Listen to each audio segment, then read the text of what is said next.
మాట్లాడినటువంటి పెద్దలు అనేక విషయాలు చెప్పారు. విద్య అనేటువంటిది క్వాలిటీ లేకుండా పోతా ఉంది. ఒక విద్యనే కాదు, వైద్యం అదే పరిస్థితి. తర్వాత ఏంటంటే పాలనా వ్యవస్థ అదే పరిస్థితి.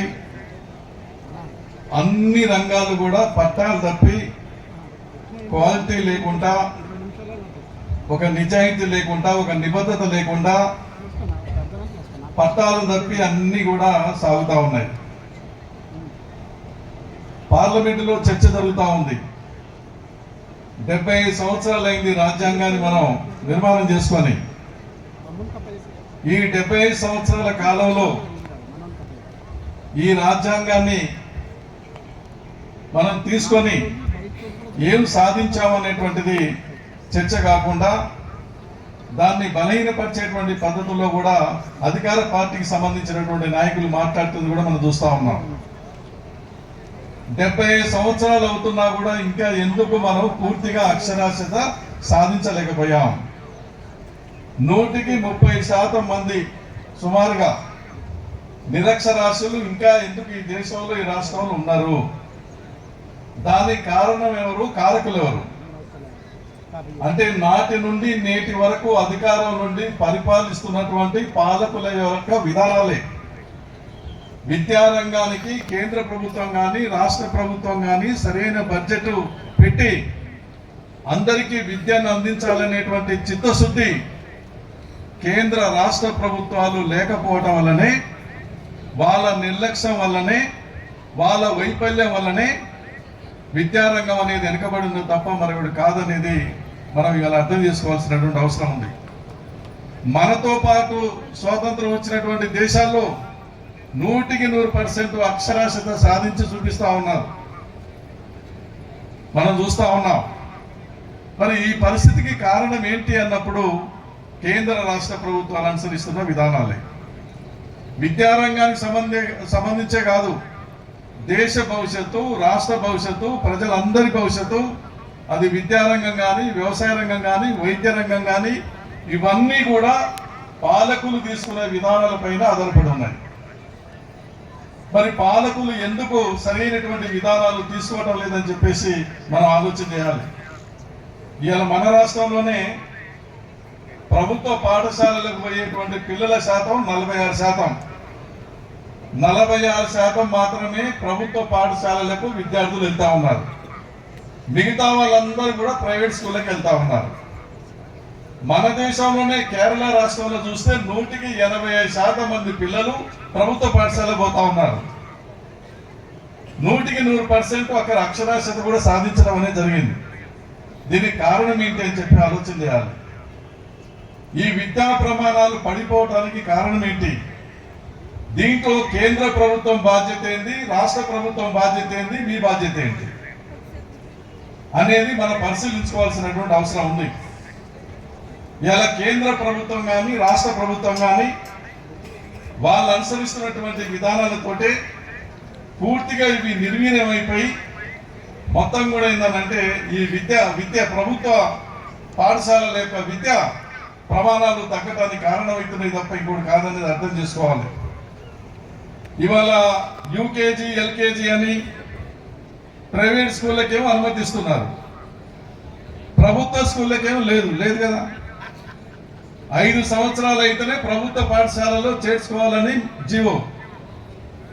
ప్రైవేట్ స్కూల్ వాళ్ళు మాత్రం 3 సంవత్సరాల నుంచే పిల్లల్ని తీసుకుపోయి యూకేజీ, ఎల్కేజీ అని వాళ్ళని రుద్ది ఇక వాళ్ళని బయటికి రానియరు.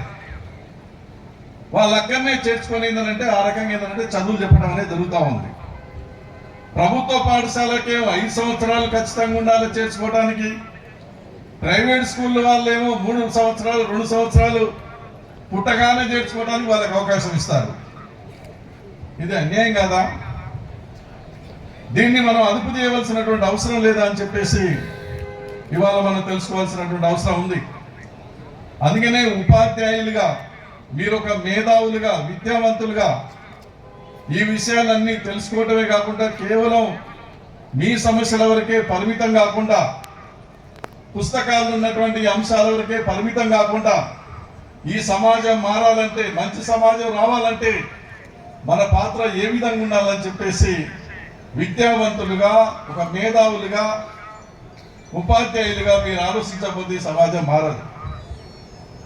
ఇలా ప్రభుత్వమే చెప్తుంది 82 కోట్ల మందికి ఇంకా సంక్షేమ పథకాలు అమలు చేస్తున్నారు. 82 కోట్ల మంది దేశంలో పేదలు ఉన్నారు, వాళ్లకు రేషన్ ఇవ్వాల్సిన పరిస్థితి వస్తుందని చెప్పి సిగ్గుపడాలి పాలకులు. 75 సంవత్సరాలు అవుతున్నా కూడా ఇంకా 82 కోట్ల మంది ఎందుకున్నారు? ఎందుకు వాళ్లకు తిండి లేదు? ఎందుకు వాళ్ళకి ఇల్లు లేదు? ఎందుకు వైద్యం అందటం లేదు? ఎందుకు చదువు అందటం లేదు? ఇది పాలకుల యొక్క నిర్లక్ష్యం కాదా అని చెప్పేసి ఇవాళ ఆలోచించవలసినటువంటి అవసరం ఉంది. ఒక్క మాటలో చెప్పాలంటే, పెద్దలు మిత్రులు ఇప్పుడు డిస్కస్ చేసుకుంటుంటాం, అన్ని పట్టాలు తప్పినాయి.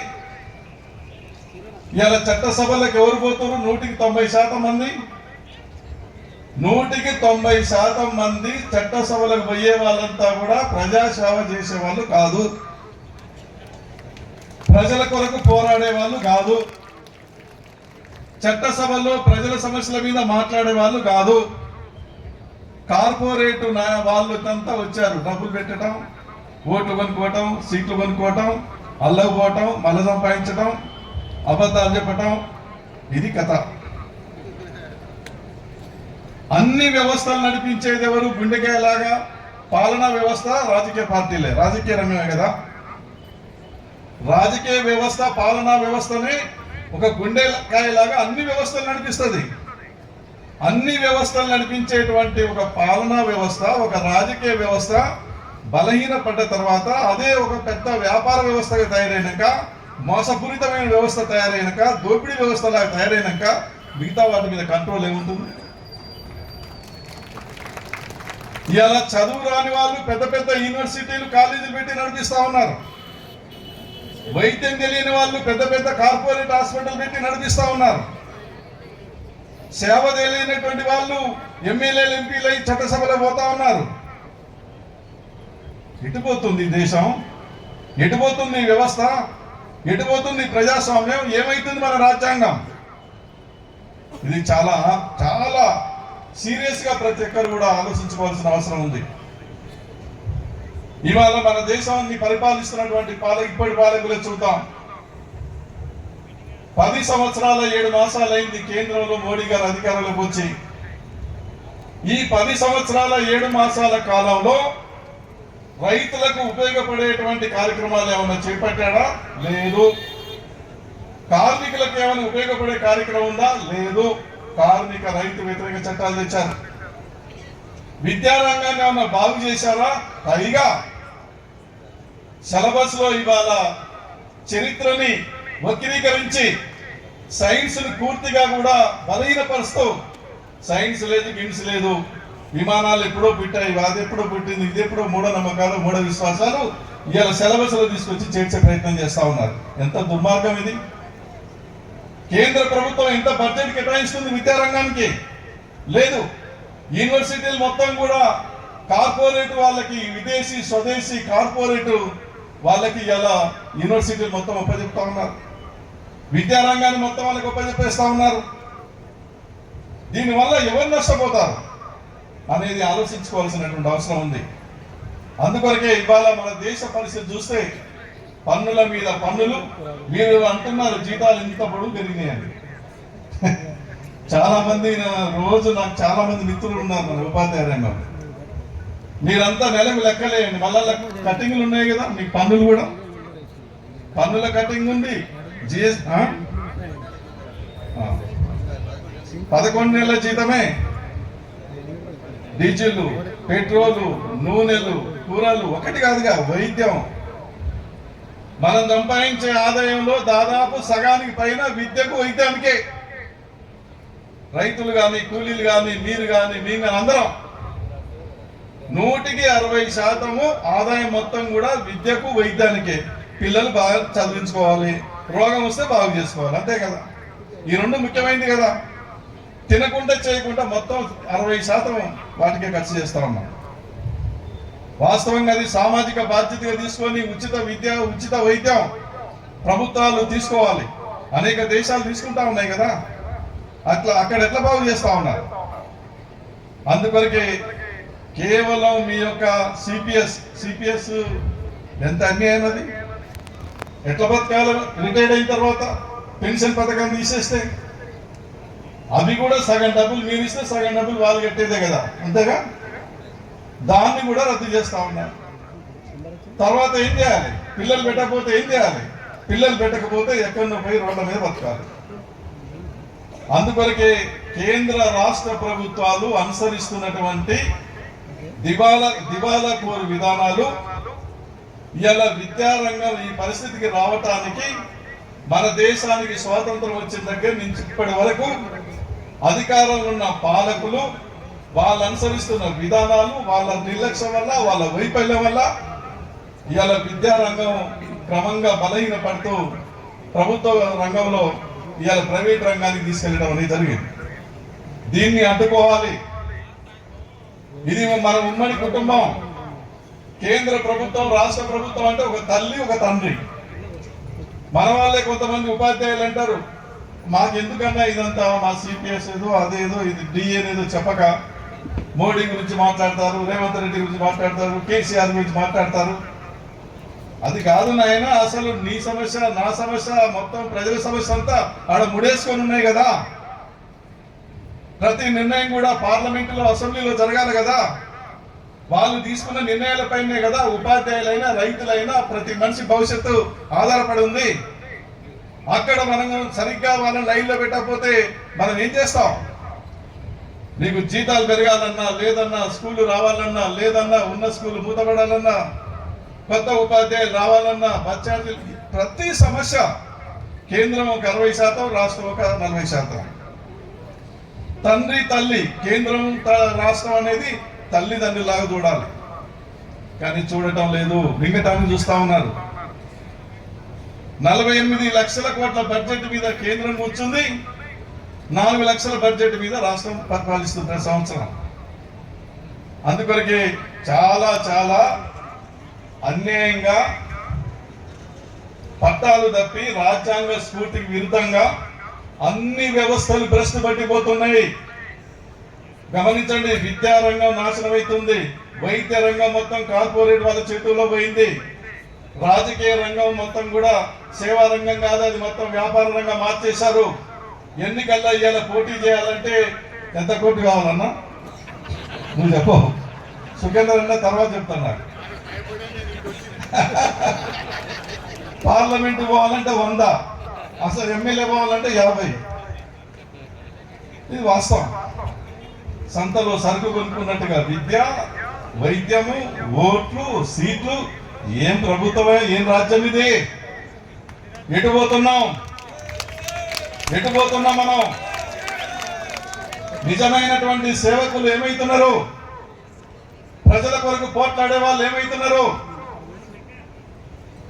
ఈ విషయాలన్నీ కూడా ఎందుకు ఆవేదనతో చెప్తున్నామంటే, అందరికంటే ఎక్కువ చదువుకొని, అందరికంటే ఎక్కువ అవగాహన కల్పించుకునేటువంటి పరిస్థితి, అవకాశం మీకు ఎక్కువ ఉంటుంది. కాబట్టి ఏంటంటే, మీరు మీ సమస్యల వరకే పరిమితం కాకుండా, పిల్లలకు చదువు చెప్పే విషయాల వరకే పరిమితం కాకుండా, ఈ సమాజాన్ని మార్చడానికి, పాలకులు చేస్తున్నటువంటి తప్పుల్ని ఎండగట్టడానికి మీ వంతు కర్తవ్యంగా మీ పాత్ర మీరు నిర్వహిస్తూనే ఒక సామాజిక బాధ్యతగా ప్రజల్లో చైతన్యం తీసుకురావడానికి కూడా ప్రయత్నం చేయాలి. లేకపోతే ఇంకా ఇంకా నష్టాలు, కష్టాలు వచ్చేటువంటి పరిస్థితి ఉంటుంది తప్ప ఇంకోటి కాదు. అప్పుల మీద అప్పులు. ఇంతకుముందే చెప్తున్నారు కదా మన పెద్దలు, డబ్బులు లేవని. అప్పులు చేస్తారు, పన్నులు వేస్తారు, ఉన్న ఆస్తులు అమ్మేస్తారు, ప్రైవేట్ వాళ్ళకి ఇస్తారు, డబ్బులు లేవు. ఎన్నికల ముందు మాత్రం ఇంత పొడుగు చెప్తారు, పెళ్లి కాక ముందు చెప్తారు కదా, నీకు అవి కొనిస్తా, ఈ కొనిస్తా, ఈ కొనిస్తా అని. పెళ్లి అయినాక కొనియకపోతే ఆమె ఏమంటారు? పొరక తీసుకుంటారు. అంతేనా కాదు అమ్మ? కాబట్టి ఇలా పరిస్థితి కూడా అదే ఉంది. అబద్ధాలు చెప్పైనా మనం అధికారులకు రావాలి. అధికారులకు వచ్చినాక మా దగ్గర డబ్బులు లేవు, ఏం చేయమంటారు? మీరు చూస్తున్నారు కదా, మీకు తెలుసు కదా. మరి అంతకుముందు తెలియదా? తెలుసు. కానీ ఒక్కొక్క టర్మ్ ఒక్కొక్కరు ఆ రకంగా మాటలు చెప్తూ వస్తున్నారు. ఈయన దిగి ఆయనెక్క, ఆయన దిగి ఈయనెక్క. కాబట్టి ఈ విషయాలన్నీ కూడా మనం సమాజానికి ప్రజలకు తెలియజేయాలి. విద్య అనేటువంటిది ఒక పెద్ద పెట్టుబడి. విద్య ఉన్న దగ్గరనే అభివృద్ధి ఉంటుంది, లక్ష్మి కూడా ఉంటుంది. బాగా చదువుకున్న పిల్లలు, మగపిల్లవాడు కానీ ఆడపిల్ల కానీ ఉంటే మన ఇళ్లలో ఎవరెవరో వస్తారు, మా అబ్బాయిని ఇస్తాం, మా అమ్మాయిని ఇస్తాం, అవునా కదా? నీకెంత ఆస్తి ఉందని అడగరు. మెరిట్ స్టూడెంట్స్ మరి బాగా ఒక రాష్ట్ర లెవెల్లో, జిల్లా లెవెల్లో, ఆల్ ఇండియా లెవెల్లో ర్యాంక్ ఉన్నటువంటి వాళ్ళు ఉంటే పోటీ పడి వస్తారు. అంటే అది ఒక పెద్ద పెట్టుబడి. విద్య అనేటువంటిది ఒక పెద్ద ఆస్తి, ఒక పెట్టుబడి, అదొక లక్ష్మి. అక్కడనే అభివృద్ధి కూడా ఉంటుంది. కాబట్టి ఈ విషయాలన్నిటిని కూడా దృష్టిలో పెట్టుకొని మీరు యూటీఎఫ్ రాష్ట్ర మహాసభ 6వ రాష్ట్ర మహాసభ సందర్భంగా కేంద్ర ప్రభుత్వం రాష్ట్ర ప్రభుత్వం విద్యారంగానికి సంబంధించి ఏ సమస్యలు అయితే చేయాలో ఈ రాష్ట్ర ప్రభుత్వం వచ్చిన తర్వాత ప్రమోషన్లు, ట్రాన్స్ఫర్లు ఏదో చేసినట్టుంది. తర్వాత ఇంకా డిఏ మీదేదో 5కు 1 ఇచ్చి 4 పెండింగ్లో ఉన్నట్టుంది. ఇంకా కొన్ని పెండింగ్లో ఉన్నాయి. వాటి మీద మాట్లాడుకొని తీర్మానం చేసుకొని వాటిపైన పోరాటాలు రూపొందించుకుంటూనే ఈ పాలకుల యొక్క వైఫల్యాలు ఈ సమాజం మార్చడానికి జరిగేటువంటి ఉద్యమాల్లో సైన్స్ ముందుకు తీసుకెళ్ళాలి. ఆ సైన్స్ ముందుకు తీసుకెళ్ళటానికి మీరు ఒక కార్యకర్తలుగా, ఒక సామాజిక బాధ్యతగా మీరందరూ, మిగతా ఉపాధ్యాయ సంఘాలు ఉన్నాయి, కొన్ని సంఘాలకైతే అసలు ఏం బట్టి ఉండవు. వాళ్ళు ఎంతసేపు ఏమన్నా కూర్చుంటారు, మాట్లాడుకుంటారు, ఏదో వస్తుంది, ఏదో సపట్లు కొట్టుకొని పోతారు, అంతే. ఇంక వేరే విషయాలు ఏం మాట్లాడుకోరు. కానీ ఉపాధ్యాయ యూటీఎఫ్ సంఘం ఒక సామాజిక బాధ్యతగా తీసుకొని నిజాయితీగా, బాధ్యతగా పనిచేస్తారు. పనిచేసే దగ్గర బాధ్యతగా పనిచేస్తారు, పోరాడే దగ్గర మరి పట్టుదలతో పోరాడతారు. ఇది యూటీఎఫ్ ఉన్నటువంటి లక్షణం. ఆ రకమైనటువంటి బాధ్యతతోటి మీరందరూ కూడా వెళ్ళాలని చివరిగా ఈ వేదిక ద్వారా చెప్పాలో లేదో తెలియదు, కానీ నేనైతే చెప్పదలుచుకున్నాను. మీకు మీ ఎమ్మెల్సీ ఎన్నికలు కూడా దగ్గరికి వస్తూ ఉన్నాయి. వస్తున్నాయా? మార్చిలో మన నర్సన్న ఇప్పటి వరకు ఎమ్మెల్సీగా ఆయన కొనసాగుతూ ఉన్నాడు. ఆ హెడ్ మాస్టర్ చెప్పాడు కదా, చైర్మన్ గారు చెప్పారు కదా, 40 మంది పిల్లల్లో 40 మంది ఎమ్మెల్సీ సభ్యుల్లో అందరికంటే ఎక్కువ బాధ్యతగా, క్రమశిక్షణతో ఎక్కువ విషయాలు శాసన మండలిలో ప్రస్తావన తీసుకొచ్చాడు. నిజాయితీగా పనిచేస్తున్నాడు. మనం చెప్పడం కాదు, అది ఎవరు చెప్పారు? శాసన మండలి చైర్మన్ హెడ్ మాస్టర్ గారు, వాళ్ళ హెడ్ మాస్టర్ గారు. మొత్తం 40 మంది ఎమ్మెల్సీ సభ్యులుంటే మనకు తెలిసిన వరకు మీ అందరికీ తెలుసు.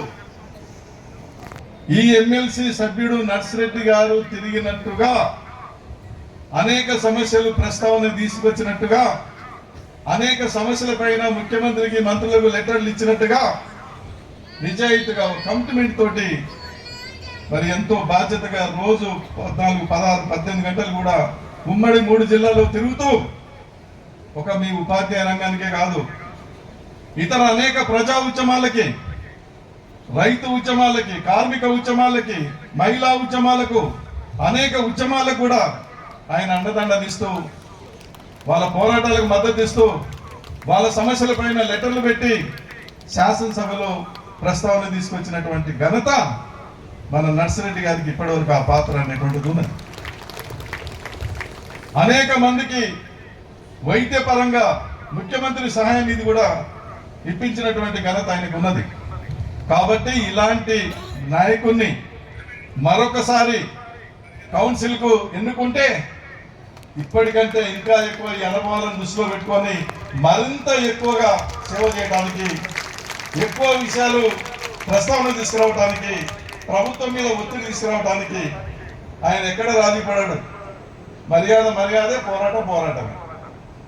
కాబట్టి ఆ రకంగా మంత్రుల మీద కానీ, ముఖ్యమంత్రి మీద కానీ ఆ రకంగా ఏంటంటే ఒత్తిడి తీసుకొచ్చి పోరాడేటువంటి, ఒక బాధ్యత కలిగినటువంటి, నిజాయితీగా పనిచేసేటువంటి, ఒక కమిట్మెంట్తో పనిచేసేటువంటి నాయకుడు మరి కామ్రేడ్ నర్సిరెడ్డి గారు. ఆయన్ని మరొకసారి ఎమ్మెల్సీగా ఎన్నుకోవటానికి మీరందరూ కూడా సైనికులుగా పనిచేసి అత్యధిక మెజార్టీ తోటి వచ్చేటువంటి ఎన్నికల్లో మీరందరూ ఎన్నుకోవాలని, ఇది రాష్ట్రానికి మంచిది, ఉపాధ్యాయ రంగానికి మంచిది, ప్రజా మంచిది, మన అందరికి మంచిదని చెప్పి భావించి ఆ రకంగా మీరందరూ కూడా ఒక సైనికులుగా పనిచేసి గెలిపిస్తారని చెప్పి ఆశిస్తూ, వారికి ఎక్కువ టైం ఇస్తారు మన హెడ్ మాస్టర్ గారు, చైర్మన్ గారు. ఎందుకు టైం ఇచ్చారు? ఆయన ఏంటంటే డీవియేట్ కాడు, సబ్జెక్ట్ మీదనే శాసన మండలిలో మాట్లాడతాడు కాబట్టి ఆయనకు ఎక్కువ అవకాశం కూడా ఇవ్వటం అనేది జరుగుతూ ఉంది. కాబట్టి అలాంటి నాయకుడిని మీరు వచ్చేటువంటి ఎన్నికల్లో కూడా ఎన్నుకుంటారని ఆశిస్తూ, రేపు ఎల్లుండి జరిగేటువంటి ప్రతినిధుల మహాసభలో మీకు సంబంధించిన సమస్యలపైన తీర్మానాలు చర్చ జరుపుతూనే పాలకుల వైఫల్యాలు, మన బాధ్యత ఏంది, ఈ చదువుని పట్టాల మీదకి ఎక్కించడానికి, నాణ్యమైన చదువు అందించడానికి మనం ఏం చేయాలి, యూటీఎఫ్గా ఉపాధ్యాయులుగా అని చెప్పేసి ఆ రకమైనటువంటి చర్చ కూడా జరుపుతారని చెప్పి, ఒక మంచి భవిష్యత్తు, ఒక మంచి సమాజం, ఒక మంచి విద్య మరి ఆ రకంగా రావడానికి మీ వంతు కర్తవ్యంగా మీరు కృషి చేస్తారని చెప్పి ఆశిస్తూ, ఈ మహాసభలు జయప్రదం కావాలని చెప్పి కోరుకుంటూ, నాకు ఈ అవకాశం కల్పించినటువంటి ఉద్యోగుల ఉపాధ్యాయుల ఐక్యత